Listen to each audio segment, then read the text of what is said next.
पुनर्मूल्यांकन खाता तथा वसूली खाता में अंतर। पुनर्मूल्यांकन खाता अर्थात रिवैल्यूएशन अकाउंट और वसूली खाता अर्थात रियलाइजेशन अकाउंट। पुनर्मूल्यांकन खाता को बनाने का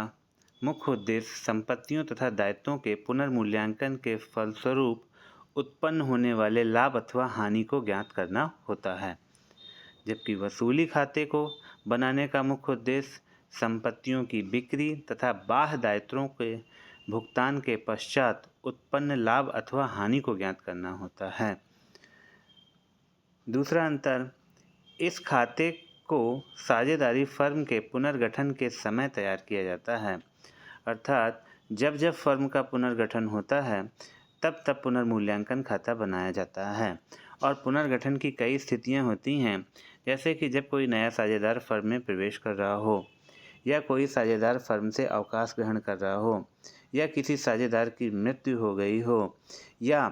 सभी साझेदार आपस में अपने लाभ विभाजन अनुपात में परिवर्तन कर रहे हों। तो ये सभी स्थितियां साझेदारी फर्म के पुनर्गठन की कहलाती हैं और पुनर्गठन के समय आवश्यक रूप से पुनर्मूल्यांकन खाता बनाया जाता है। और वसूली खाता की बात करें तो इस खाते को साझेदारी फर्म के विघटन पर तैयार किया जाता है, अर्थात जब साझेदारी फर्म का विघटन हो रहा होता है या समापन हो रहा होता है उस समय ही वसूली खाता बनाया जाता है। अगला अंतर है, इस खाते को बनाने के पश्चात भी फर्म की पुस्तकों में विद्यमान खाते प्रायः बने रहते हैं, क्योंकि फर्म चलती रहती है, फर्म का कार्य चलता रहता है और जब जब फर्म का पुनर्गठन होता है तो पुनर्गठन की स्थिति में ही लाभ और हानि की जानकारी प्राप्त करने के लिए यह खाता बनाया जाता है और बाकी खाते भी लगातार आगे बने रहते हैं, क्योंकि यह अनेक बार बनाया जाता है और यह समापन के समय नहीं बनाया जाता है, बल्कि व्यापार में फर्म में होने वाले परिवर्तनों के समय बनाया जाता है, इसलिए सभी खाते बने रहते हैं। जबकि वसूली खाते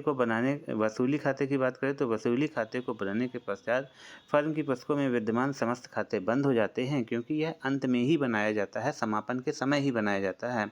इसलिए इसको बनाने के बाद सारे खाते बंद हो जाते हैं। अगला अंतर है, इस खाते को साझेदारी फर्म के जीवन काल में एक से अधिक बार तैयार किया जाता है, क्योंकि साझेदारी फर्म का पुनर्गठन कई बार हो सकता है और जब जब पुनर्गठन होगा तब पुनर्मूल्यांकन खाता बनाया जाएगा। और वसूली खाता की बात करें तो यह खाता साझेदारी फर्म के समापन या विघटन के समय ही तैयार किया जाता है, अतः यह खाता फर्म के जीवन काल में केवल एक ही बार तैयार किया जाता है।